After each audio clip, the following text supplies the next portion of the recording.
OK, tak čaute, volám sa Barbora a v tomto videu by som vám chcela približiť koncept sociálnej robotiky v rámci predmetu základy hlbokého učenia. Čiže pod pojmom sociálna robotika si môžeme predstaviť nejakého autonómneho robota alebo semiautonómneho robota, ktorého úlohou je komunikovať alebo inak interagovať s ľuďmi tak, ako by sme to očakávali od reálnych ľudí. Problém je tu teda celkom jasný, ale málo kto si vie uvedomiť reálnu náročnosť takého komplexného riešenia. Pri návrhu sociálneho robota musíme riešiť jeho podobu, teda hardware, riešime jeho riadenie, teda software. No a čo odlišuje riešenie sociálneho robota od obyčajného robota, je ale ešte taká psychologická stránka problému. A teda v sociálnej robotike sa musíme zaoberať aj ľudským správaním, psychológiou, etikou a celkovo tou ľudskou stránkou, čo tomu extrémne pridáva na zaujímavosti a náročnosti. Čo sa týka praktického využitia, tak majú veľký potenciál na využitie v zdravotníctve, pri starostlivosti o starých ľudí, ďalej môže robiť taký robot terapeuta, lebo robota nikdy neunávi to počúvanie a má na to reálne nekonečné množstvo času. A taktiež môžeme robotov využiť ako pomôcku v škôlstve, kde by sa robot napríklad učil s deťmi individuálne podľa potrieb jednotlivca, lebo všeobecne nielen u detí, ale každý sa učí iným tempom, každý potrebuje dovysvetliť iné veci, niekomu ide lepšie toto, inému ide lepšie iná vec, čiže aplikácií v reálnom živote, v praxi tu je tiež strašne veľa. No, z definície je jasné, že potrebujeme asi nejakého robota, čo môže byť fyzický robot alebo nejaký virtuálny avatar, poprípade, ani neviem, čo iné by to mohlo byť. Tieto roboty nemusia mať spravidla ľudskú podobu, ale môžu sa podobať napríklad aj na vysávač v závislosti od cieľovej úlohy. Robot môže pôsobiť priateľsky a tak milúčko, ako napríklad robot Wall-E z filmu Wall-E, alebo keď sa bavíme teda o humanoidoch, tak tí sa asi majú podobať na ľudí a taký príklad je robot Sofia. Pri humanoidoch je ale dôležité brať do úvahy tzv. Uncanny Valley, kde musíme dávať pozor, aby robot nevyzeral príliš tak creepy alebo tak skôr strašidelne a vyvolával v nás také nekomfortné pocity. Hardwareová stránka je prvá vec, ďalšou je tá softwarová. Tu je milión problémov, ktoré môžeme my programátori riešiť.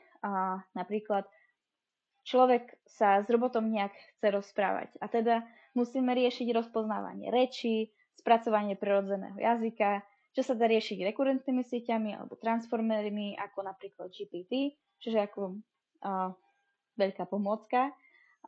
Tu potrebujeme nabudiť dojem, že robot rozumie obsahu hovorenej správy a reči a musí odpovedať k veci, prirodzene a ideálne čo najrýchlejšie. Musí sa vysporiadať s rôznym hlukom okolo, skakaniu do rečí, alebo situácie, kedy rozpráva viacero ľudí naraz. To sú všetko problémy, ktoré pre nás ľudí môžu znieť tak jednoducho, ale z tej technickej stránky to nie je jednoduchá úloha. Ďalšou výzvou je rozpoznávanie emócií, s čím nám pomôžu konvolučné siete, keďže emócie môžeme získavať alebo rozpoznávať z obrazu. Emócie taktiež môžeme rozpoznať aj z reči tela a podobne. A na základe tejto emócie vieme vyberať nejaké správanie robota. Ďalej môžeme riešiť rozpoznávanie objektov v miestnosti, rozpoznávanie tvári, gestikuláciu a to je úlohou počítačového videnia. Môžeme riešiť aj adaptívne správanie robota pomocou učenia a posilňovaním, kedy sa robot učí reagovať na akcie podľa spätnej väzby od človeka. Robot taktiež môže analyzovať správanie človeka, vytvoriť si model toho jeho správania a s každým človekom interagovať tak personalizovane. Čiže rozpoznáme, že kto to je podľa tváre a s ním už máme uloženú jeho takú paterny, vzory správania. Keď je robot ešte k tomu mobilný, pohybuje sa sám z miesta A do miesta B, je tu potrebné riešiť navigáciu, čo je tiež samo o sebe dosť zložitá úloha. Čiže tých programových riešení alebo tých programátorských problémov je tu fakt strašne veľa. No a v neposlednom rade je tu tá psychologická stránka. Tu riešime tiež veľmi zaujímavé problémy netechnického charakteru. Prvá je už spomínaná Uncanny Valley, že ak sa človek pri robotovi cíti nekomfortne, bude sa kontaktu s robotom vyhýbať a robot teda stratí zmysel, lebo my sme ho robili preto, aby sa s niekým rozprával. Otázna je aj dôvera takému robotovi, či človek tomu robotovi dôveruje a že či sú jeho vyjadrenia a odporúčania vôbec spoľahlivé.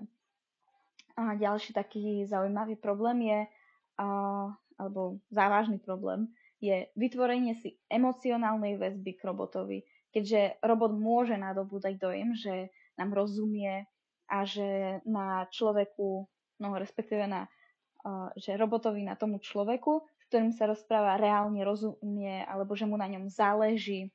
No a to je celkom, povedzme, prúser, lebo človek sa tak potom nestretáva s reálnymi ľuďmi a stále žije iba v svojej bubline a rozpráva sa iba s tým robotom.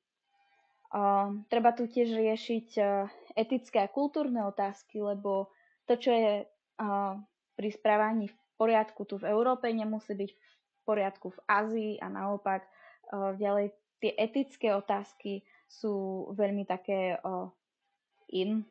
alebo jak by som to nazvala. Taktiež vážnou témou je narušanie súkromia alebo únik citlivých informácií. Človek sa môže bať úniku svojich osobných informácií, čo môže viesť k tomu, že sa s robotom nebude baviť tak dôvernejšie. Čo keď máme robota, ktorý má hrať rolu terapeuta a človek nám nechce povedať svoje pocity, tak tiež ten robot stráca zmysel. Čiže musíme nadobudnúť tým robotom taký pocit u ľudí, že im môžu dôverovať. Čiže s tým sa spája aj odpor k tým technológiám. Tu ide prevažne o tých starších ľudí, ktorí nemusia byť stotožnení s novými technológiami, cítia k ním odpor, aj napriek tomu, že tieto technológie im majú pomôcť. Horšie je, keď tie citlivé informácie reálne aj uniknú. Čiže áno, je tu strašne veľa vecí, ktoré treba riešiť. Vidíme teda, že sociálna robotika nám prináša veľmi veľa víziev z rôznych oblastí a môžeme povedať, že to nie je celkom preskúmaná oblasť, hlavne kvôli tej aj ľudskej stránke a tej etickej stránke.